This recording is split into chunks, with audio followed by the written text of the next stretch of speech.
മമ്മൂട്ടിയും മോഹൻലാലും മുകേഷും മുരളിയും ഒക്കെ ബോക്സ് ഓഫീസിൽ പോരാടിയ ഒരു ഓണം സീസൺ, ആ ഒരു കാലഘട്ടത്തെക്കുറിച്ചാണ് ഞാൻ ഡിസ്കസ് ചെയ്യാൻ പോകുന്നത്.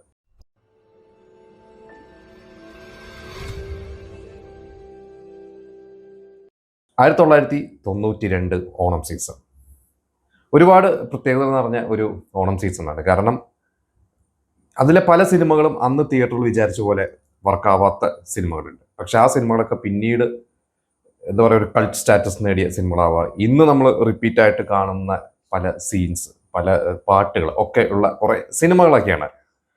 അതിൽ ആദ്യം അന്ന് ഓണത്തിന് തിയേറ്ററിൽ എത്തിയ ഒരു സിനിമ, ഒരു ഓഗസ്റ്റ് അവസാനത്തോടു കൂടി തിയേറ്ററിൽ എത്തിയത്, അന്നത്തെ ഒരു hit combo T S Suresh Babu, Dennis Joseph. T S Suresh Babu, Dennis Joseph എന്ന് പറഞ്ഞാൽ നമ്മൾ മനസ്സിലാക്കി വരുന്നത് കോട്ടയം കുഞ്ഞച്ചൻ തന്നെയാണ് അതിന്റെ നായകൻ. മമ്മൂട്ടിയുടെ എനിക്ക് ഭയങ്കര ഇഷ്ടപ്പെട്ട ഒരു കഥാപാത്രമാണ് കോട്ടയം കുഞ്ഞച്ചനും ആ ഒരു സിനിമയൊക്കെ. മമ്മൂട്ടി ഒരു ബെസ്റ്റ് 10 കഥാപാത്രം എടുത്തു പറഞ്ഞാൽ ഞാൻ പറയുമായിട്ട് ഒന്ന് കോട്ടയം കുഞ്ഞച്ചനെ. കാരണം അത് മമ്മൂട്ടിക്ക് അല്ലാതെ വേറൊരാൾക്കും പുൾ ഓഫ് ചെയ്യാൻ പറ്റില്ല ഇന്ത്യൻ സിനിമയിൽ ആ ഒരു ക്യാരക്ടർ. ആ കോംബോന്റെ സിനിമയാണ് കിഴക്കൻ പത്രോസ്. ശരിക്കും കിഴക്കൻ പത്രോസ് എന്ന് പറയുന്ന ഒരു സിനിമ, അന്ന് ആ ഒരു സിനിമയ്ക്ക് പകരം അവർ ആദ്യം പ്ലാൻ ചെയ്തത് അരയൻ പത്രോസ്, അത് കോട്ടയം കുഞ്ഞച്ചൻ കഴിഞ്ഞിട്ട് ഒരു മുക്കുവൻ കഥാപാത്രമായിട്ട് മമ്മൂട്ടി അഭിനയിക്കുന്നു. പക്ഷെ ആ സമയത്താണ് ഈ അമരന്റെ പ്ലാനിങ്ങും കാര്യങ്ങളും നടക്കണം. അപ്പോൾ എനിക്കൂടെ അമരം പെട്ടെന്ന് തുടങ്ങി. അപ്പോൾ ഇന്ന് ഇനി അതുപോലത്തെ ഒരു സിനിമ വേണ്ട എന്ന് പറഞ്ഞാൽ അവർ ആ ഒരു പശ്ചാത്തലത്തിൽ മമ്മൂട്ടിനെ വേറൊന്നും എടുത്തില്ല. എനിക്കൂടെ അതിലൊരു മുതലാളിയൊക്കെ ആയിട്ടാണ് ഒരു മത്സ്യക്കുടുംബം, ആ ഒരു തന്നെയാണ് പശ്ചാത്തലമൊക്കെ. അതിലൊരു കിഴക്കൻ ഒരു പത്രോസ് എന്ന് പറഞ്ഞൊരു ക്യാരക്ടറൊക്കെ ആയിട്ടാണ് അതിൽ കുറെ മുമ്പ് കണ്ടിട്ടുള്ള സിനിമയാണ്. എന്തായാലും അതിൽ നല്ല പാട്ടുകളൊക്കെ ഉണ്ട്, രസമുള്ള പാട്ടുകളൊക്കെ ഉണ്ട്. നല്ല ടൈറ്റിൽ സോങ് ഒക്കെ നല്ല രസമാണ്. ആ സിനിമ ഓപ്പണിംഗ് തന്നെ നല്ല ഓർമ്മയുണ്ട്. ആ ഒരു ഭാഗമൊക്കെ, ആ ഒരു സിനിമ അന്ന് ഓണത്തിന് ആദ്യം തിയേറ്ററിലെത്തി. പിന്നെ മമ്മൂട്ടിയുടെ തന്നെ മറ്റൊരു സിനിമ, അത് ഈ പറഞ്ഞ സെപ്റ്റംബർ ഒരു ഫസ്റ്റ് വീക്കോടുകൂടി തിയേറ്ററിലെത്തിയതാണ് പപ്പയുടെ സ്വന്തം അപ്പൂസ്. ഫാസിൽ എന്ന് പറഞ്ഞ ഹിറ്റ് ഡയറക്ടർ മമ്മൂട്ടീനെ വെച്ച് ചെയ്യുന്നു. ഫാസിലെ മമ്മൂട്ടി വെച്ച് അതിന് മുമ്പും ഹിറ്റുകൾ കൊടുത്തിട്ടുണ്ട്, ഗംഭീര ക്ലാസ് സിനിമകൾ കൊടുത്തിട്ടുണ്ട്, മണിമത്തൂര്, 1000 ശിവരാത്രി കൊടുത്ത സിനിമകളൊക്കെ. പപ്പയുടെ സ്വന്തം അപ്പൂസിൽ ശരിക്കും മമ്മൂട്ടിയാണോ നായകനെന്ന് ചോദിച്ചാൽ നമുക്ക് പറയാം ആ ഒരു കുട്ടി ഒരു ബാലതാരമാണ്. മാസ്റ്റർ ബാദുഷാ, കൊച്ചിൻ ഹനീഫയുടെ പെങ്ങളുടെ മകനാണ്. അതിൽ ഫഹദ് ഫാസിൽ ചെറിയൊരു സീനിൽ അഭിനയിച്ചിട്ടുണ്ട്. എനിക്ക് സൗബിനുണ്ട് അതിലൊരു ചെറിയൊരു സീൻ്റെ ഒക്കെ. അങ്ങനെ സൗബിൻ്റെ അച്ഛൻ ബാബു ഷാഹിർ ഫാസിലിൻ്റെ എല്ലാ സിനിമകളിലും വർക്ക് ചെയ്തിട്ടുള്ള ഒരു വ്യക്തിയാണ്. അസിസ്റ്റന്റ് ഡയറക്ടറായിട്ടും പ്രൊഡക്ഷൻ കൺട്രോളറായിട്ടും പ്രൊഡക്ഷൻ എക്സിക്യൂട്ടീവായിട്ടും ഒക്കെ വർക്ക് ചെയ്തിട്ടാണ്. പപ്പയുടെ സ്വന്തം പൂസ്, ഇളയരാജയുടെ മ്യൂസിക്, ഒരു ഗംഭീര സിനിമ തന്നെയാണ്. അതിൽ അന്ന് മമ്മൂട്ടി മുരളി കോംബോ ഭയങ്കര ഒരു വല്ലാത്തൊരു കോംബോയാണ്. അന്ന് മുരളിയുടെ ഡേറ്റ് കിട്ടാതെ വന്നിട്ട് എനിക്ക് മുരളി ഷൂട്ടിൽ ഒരു സീനെന്തോ അഭിനയിച്ച് പോയി തോന്നുന്നു. എന്തായാലും ആ റോള് പിന്നീട് സുരേഷ് ഗോപിയാണ് ചെയ്തത്. സുരേഷ് ഗോപി അന്ന് നായകനായിട്ട് അങ്ങനെ കയറി വരുന്ന ഒരു സമയമാണ്. ക്യാരക്ടർ റോളുകളിലും വില്ലൻ റോളുകളൊക്കെ തിളങ്ങുന്ന ഒരു സമയമാണ് അത്. അങ്ങനെ പപ്പയുടെ സ്വന്തം പൂസും ആ തിയേറ്ററിലെത്തി. അങ്ങനെ മമ്മൂട്ടിയുടെ 2 സിനിമകൾ നമ്മൾ പറഞ്ഞു. പിന്നെ മോഹൻലാൽ 2 സിനിമ. അതിലൊരു സിനിമ പ്രിയദർശൻ, ടി ദാമോദരൻ, മോഹൻലാൽ കൂട്ടിയിട്ട് അദ്വൈതം. അതിൽ 1988 എന്ന് പറയുന്ന ഒരു ഓണം സീസണിൽ ഹിറ്റായ ഒരു സിനിമയാണ് ആര്യൻ. ഏകദേശം അതിന് ശേഷം എനിക്ക് തോന്നുന്നു ഇത് തന്നെയാണ് ടി ദാമോദരൻ പ്രിയദർശൻ ഒന്നിക്കുന്നത്. കാരണം പ്രിയദർശന്റെ സിനിമകൾ എന്ന് പറഞ്ഞാൽ നമുക്കറിയാം കൂടുതലും ഹ്യൂമർ അല്ലെങ്കിൽ ഒരു ലൈറ്റ്, കുറച്ച് ഫാമിലി ഒക്കെ വരുന്നുണ്ട്. പക്ഷെ അതൊന്ന് മാറി കുറച്ച് ഡിഫറെൻ്റ് ആയിട്ടുള്ള ഒരു ഹെവി കഥ വരുന്നുണ്ടെങ്കിൽ അതൊരു ടി ദാമോദരൻ തന്നെയായിരിക്കും. പ്രിയദർശൻ സിനിമകൾ എടുത്ത് പോകുക, ആര്യൻ ആയിക്കോട്ടെ, അദ്വൈത ആയിക്കോട്ടെ, കാലാപനി ആയിക്കോട്ടെ, പിന്നെ കിളിച്ചുകൊണ്ടമാമ്പഴം കുറച്ച് അത്രയ്ക്ക് ഹെവി എന്ന് പറയാൻ പറ്റില്ല, എങ്കിലും കുറെ കഥയ്ക്കുള്ളിൽ കുറെ കഥകൾ, അങ്ങനത്തെ കുറെ ഡെപ്തുള്ള സീൻസ്, ഇതൊക്കെ കൂടുതൽ ടി ദാമോദരൻ്റെ ഒരു സാധനമാണ്. കൂടുതൽ പൊളിറ്റിക്സ്, സാമൂഹ്യ പ്രതിബദ്ധത, ജാതി, മതം, രാഷ്ട്രീയം എല്ലാം അദ്ദേഹം കൊണ്ടുവരും.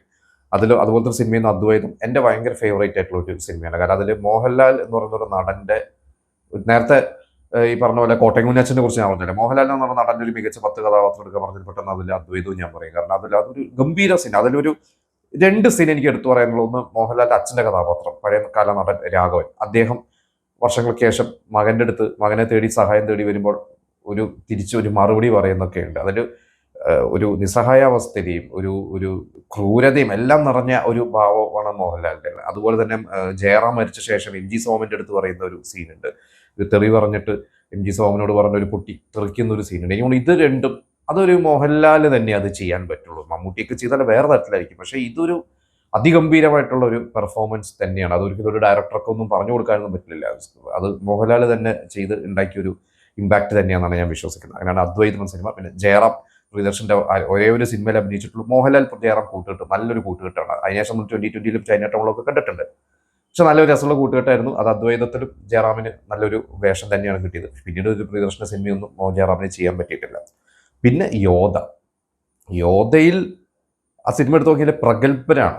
സംഗീത് ശിവൻ, സന്തോഷ് ശിവൻ, റഹ്മാൻ, എഡിറ്റർ ശ്രീകർ പ്രസാദ്, എല്ലാ പ്രഗത്ഭരാണ് ആ സിനിമയിൽ അഭിനയിച്ചിട്ടുള്ളത്. റഹ്മാൻ, റോജയും യോധയും ഒക്കെ ഒരേ സമയത്താണല്ലോ. റഹ്മാന്റെ ഒരു തുടക്കകാലത്തുള്ള സിനിമകളാണ്. ഗംഭീര സിനിമയാണ്. യോധയെക്കുറിച്ച് നമ്മളൊന്നും പറയേണ്ട. ഒരുപക്ഷെ മോഹൻലാലാണോ ജഗദീഷ് ശ്രീകുമാറാണോ കലയ്ക്ക് എന്നുള്ളതിന് ഒരു തർക്കം മാത്രമേ നമുക്ക് ചർച്ച ചെയ്യേണ്ട കാര്യമുള്ളൂ. പിന്നെ യോധയും ആ ഒരു ഓണത്തിന് ഇറങ്ങിയ സിനിമ. അപ്പോൾ മമ്മൂട്ടിക്കും 2 സിനിമയായി, മോഹൻലാലിനും 2 സിനിമയായി. പിന്നെ മുരളി ആ വർഷം 92 ഫെബ്രുവരിയിൽ റിലീസായ ആധാരം എന്നൊരു സിനിമയിലൂടെയാണ് മുരളി ഒരു നായകനായിട്ട് ഒരു മാർക്കറ്റ് വാല്യൂ. ആധാരം ഭയങ്കര സർപ്രൈസ് ഹിറ്റായ ഒരു സിനിമയായിരുന്നു. ആ ഒരു ലോഹിദാസിന്റെ ഒരു സ്ക്രിപ്റ്റ്. അത് എന്താ പറയുക, അത് പണ്ട് മമ്മൂട്ടിക്ക് ചെയ്യാൻ ആഗ്രഹം ഉണ്ടായിരുന്ന ഒരു കഥയായിരുന്നു അത്. പിന്നീട് അത് മാറി മറിഞ്ഞാണ് മുരളിയിലേക്ക് എത്തിയത്. കിരീടമുണ്ണിയാണ് അത് പ്രൊഡ്യൂസ് ചെയ്തിരിക്കുന്നത്. ജോർജ് ഗിത്തു അസിസ്റ്റന്റായി അസോസിയേറ്റ് ആയിരുന്നു ഫേമസ് ആയിട്ട്. അദ്ദേഹത്തിന്റെ ഒരു സ്ക്രിപ്റ്റ് ഇദ്ദേഹം കൊടുത്താണ്, ലോഹിദാസ് കൊടുത്താണ്. അതോടുകൂടി മുരളിക്ക് കുറെ നായകതുല്യമായിട്ടുള്ള വേഷങ്ങൾ കിട്ടി. ഇങ്ങനെ ആ ഒരു ഓണത്തിന് മുരളി നായകരുടെ ഒരു സിനിമ ഉണ്ടായിരുന്നു. സിബി മലയിൽ ലോഹിദാസ് കൂട്ടുണ്ട് വളയം. ആധാരം പോലെ ഒരു വൻ വിജയമല്ല, പക്ഷെ അതും നല്ലൊരു വിജയമായ സിനിമയായിരുന്നു. മനോജ് കെ ജയൻ അതിൽ വില്ലൻ, അത് ഗംഭീരമായിട്ട് മനോജ് കെ ജയൻ ചെയ്തിട്ടുണ്ട്. അതിൽ പാർവതി ഉണ്ട്, കുറെ താരങ്ങളുണ്ട്. ബിന്ദു പണിക്കരുടെ തുറക്കാലത്തുള്ള സിനിമയാണ്. ഗംഭീരമായിട്ട് ബിന്ദു പണിക്കർ ഒരു സിനിമയിൽ ചെയ്തിട്ടുണ്ട്. നല്ല പാട്ടുകളുണ്ട്. ഒടിൽ ഉണ്ണികൃഷ്ണൻ്റെ ഒരു അതിഗംഭീര ഒരു സീനൊക്കെ ഉണ്ട്. ഒടിൽ ഉണ്ണികൃഷ്ണ മകള് മരിച്ച ശേഷമുള്ള ഒരു വല്ലാത്തൊരു സീനാണ്. ഒടിൽ ഉണ്ണികൃഷ്ണൻ മുരളിയും കൂടിയുള്ളതൊക്കെ പലരും കണ്ടിട്ടുണ്ടോ? കണ്ടിട്ടില്ലെങ്കിൽ ആ ഒരു സീൻ മാത്രം ഒന്ന് എടുത്ത് കാണണം. വളയം ആ ഒരു ഓണത്തിന് ഇറങ്ങിയ സിനിമയാണ്. പിന്നെ പണ്ടൊരു രാജകുമാരി, അന്നത്തെ ലോ ബഡ്ജറ്റ് സിനിമകൾ ചെയ്തിരുന്ന, ലോ ബഡ്ജറ്റ് മാത്രമല്ല സ്റ്റാർ പടം ചെയ്തിട്ടുണ്ട്. ലോ ബഡ്ജറ്റ് സിനിമകളാണ് കൂടുതൽ അധികം ചെയ്തിട്ടുള്ളത്. വിജി തമ്പിയുടെ പണ്ടൊരു രാജകുമാരി, അതിൽ ജഗദീഷും അഞ്ചും ഒക്കെയാണ് അതിൽ അഭിനയിച്ചിട്ടുള്ളത്. ഞാൻ അത് കുറെ മുമ്പ് കണ്ടിട്ടുള്ള സിനിമയാണ്. ഇപ്പൊ എനിക്ക് ഏകദേശം അതിന്റെ കഥയും കാര്യങ്ങളൊക്കെ പറഞ്ഞു. ഒരു ഊട്ടിയിലാണ് അത് ഷൂട്ട് ചെയ്തത്. നെടുമുടി വേണു പറഞ്ഞ ഒരു ത്രെഡിന്റെ ബേസ് ചെയ്തിട്ടാണ് ആ ഒരു സിനിമ അന്ന് സംഭവിച്ചിട്ടുള്ളത് എന്ന് എനിക്ക് ഓർമ്മയുണ്ട്. പിന്നെ പൂച്ചയ്ക്കാരും മണി കിട്ടും, മറ്റൊരു ഹിറ്റ് ഡയറക്ടർ തുളസിദാസ് അന്ന് മോഹൻലാലിനെ ആലോചിച്ചിരുന്ന ഒരു കഥയായിരുന്നു ഞാൻ അവിടെ വായിച്ചിട്ടുണ്ട്. അതാണ് പിന്നീട് മുകേഷിലേക്ക് എത്തിയത്. മുകേഷ് സിദ്ദിഖ് കോംബോയിലുള്ള സിനിമ രണ്ടും, മുകേഷാണ് നായകനെങ്കിലും സിദ്ദിഖും കട്ടയ്ക്ക് നിന്നിട്ടുണ്ട്. അതിൽ ലക്ഷ്മി അതിന്റെ മുത്തശ്ശിയായിട്ട് നല്ല രസമുള്ള സിനിമ. നമ്മൾ ഈ ആൾമാറാട്ട കഥകൾ എന്നൊക്കെ പറയുന്നതിൻ്റെയൊക്കെ ആ കാലഘട്ടത്തിൽ നല്ല രസമുള്ള സിനിമകൾ ഒരു സിനിമയായിരുന്നു. ഒരു സൈനുദ്ദീനുണ്ട്, കൽപ്പനയുണ്ട്, മാളാരവിന്ദനുണ്ട്, കുറെ പേരുണ്ട് ആ സിനിമയിൽ. കെ പി സിയിലുള്ളത് നല്ല രസമുള്ള സിനിമയാണ്. ജനാർദ്ദനൻ, സുനീത, ഒരു വീടിന്റെ അകത്ത് തന്നെ ഒരു 80% ആ ഒരു സിനിമ സമയം. നെടുമുടി വേണുവിന്റെ ഒരു സ്വാമി ആയിട്ടുള്ള ഒരു ക്യാരക്ടർ നിങ്ങളെല്ലാവരും കണ്ടിട്ടുണ്ടാവും. എനിക്ക് ഭയങ്കര ഇഷ്ടപ്പെട്ട ഒരു സിനിമയാണ്. അപ്പോൾ ഇത്രയും സിനിമയാണ് ആ ഒരു ഓണത്തിന് ഇറങ്ങിയത്. അതിലൊരു വിന്നർ എന്ന് പറയുന്നത് പപ്പയുടെ സ്വന്തം അപ്പൂസ് തന്നെയായിരുന്നു. ആ വർഷവും ഏറ്റവും കൂടുതൽ കളക്ട് ചെയ്ത സിനിമകളിൽ ഒന്നായിരുന്നു. കുറെ സിനിമകളുണ്ട് ആ വർഷം. വിയറ്റ്നാം കോളനി, പിന്നീട് ഈ ഫാസിലിന്റെ തന്നെ ശിഷ്യൻ വിയറ്റ്നാം കോളനി ഇറക്കിയ ശേഷം എനിക്ക് തോന്നുന്നു പപ്പയുടെ സംഭവത്ത് അപ്പൂസിന്റെ എന്തോ റെക്കോർഡൊക്കെ ബ്രേക്ക് ചെയ്തിട്ടുണ്ട് എന്നൊക്കെ കുറെ ആർട്ടിക്കിൾസ് ഒക്കെ പണ്ട് വായിച്ചത് ഓർമ്മയുണ്ട്. പപ്പയുടെ സ്വന്തം അപ്പൂസ് തന്നെയായിരുന്നു വിന്നർ. പിന്നെ എനിക്ക് അദ്വൈതവും യോധയും വെച്ച് നോക്കുമ്പോൾ അദ്വൈതമാണ് അന്ന് കൂടുതൽ ഹിറ്റായിട്ടുള്ളത്. യോധ അന്ന് അങ്ങനെ വലിയൊരു വിജയമല്ല. പിന്നീടാണ് യോധ ശരിക്കൊരു എന്താ പറയുക, ഒരു ആളുകളുടെ ഇടയിൽ ഒരു ഇഷ്ട സിനിമയായി മാറിയതൊക്കെ പിന്നീടാണ് ശരിക്കും. പിന്നെ വളയവും വിജയിച്ചൊരു സിനിമയാണ്. പൂച്ചയ്ക്കാരും മണി കെട്ടും വിജയിച്ചൊരു സിനിമയാണ്. ഇത് രണ്ടും അതിൻ്റെതായ ഒരു ഓഡിയൻസ്, കൂടുതൽ B ക്ലാസ് C ക്ലാസ് തിയേറ്റേഴ്സിലാണ് അത് കൂടുതൽ വർക്കായിട്ടുള്ളത്. നല്ല 2 സിനിമകൾ തന്നെയായിരുന്നു അത് രണ്ടും അന്ന് പ്രൊഡ്യൂസേഴ്സിന്റെ ലാഭം കിട്ടിയ സിനിമയാണ്. അപ്പൊ പണ്ട് രാജകുമാരി എനിക്ക് തോന്നുന്നു അങ്ങനെ വലിയൊരു ലാഭമില്ല. എനിക്ക് എൻ്റെ ഒരു കളക്ഷന്റെ കാര്യം അറിയില്ല. അത് ഈ സിനിമകളെ കാട്ടാക്കാത്ത താഴെയായിരുന്നു അതിന്റെ ഒരു സ്ഥാനം അന്ന്.